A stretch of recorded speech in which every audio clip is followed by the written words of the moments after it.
York State Attorney General found something surprising about supplements recently. After testing several store-brand herbal supplements, virtually every product included ingredients not listed on the packaging, and close to 80% failed to show any evidence that they included even trace amounts of what was advertised.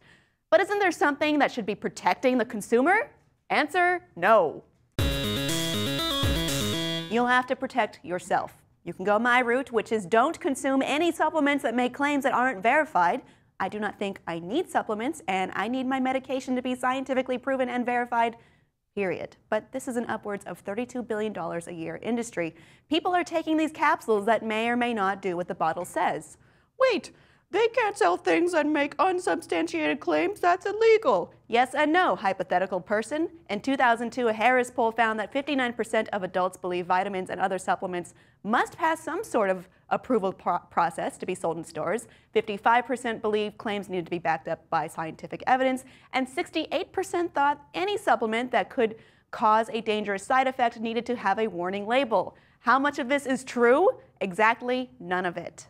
Drug manufacturers must prove their products to be safe and effective. However, with supplements, the onus is on the FDA to prove that they are not safe, meaning there is no required testing or approval process to get those capsules on the shelves. So if you think that diet pill you saw at GNC is definitely safe, you are wrong. If you took Hydroxycut, a weight loss supplement that was on the shelf for many years, you may actually have liver damage. Oxyelite Pro, a popular over-the-counter supplement, was found to be responsible for a cluster of cases of severe hepatitis and liver failure. Can't the FDA fix this? No, the FDA does not have the budget to go after every supplement company. In fact, they can only afford to go after a few.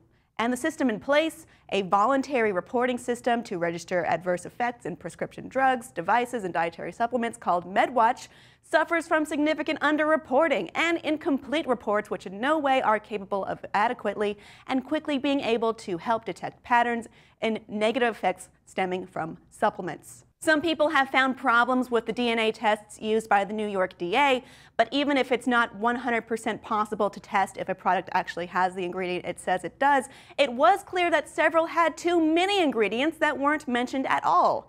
If you insist that you need weight loss or botanical supplements, you are on your own to protect yourself, at least in the short term. But how is this possible when bottles make claims that can't possibly be proven or backed up? Why do people get fooled into thinking the word natural is good and the word chemical is bad?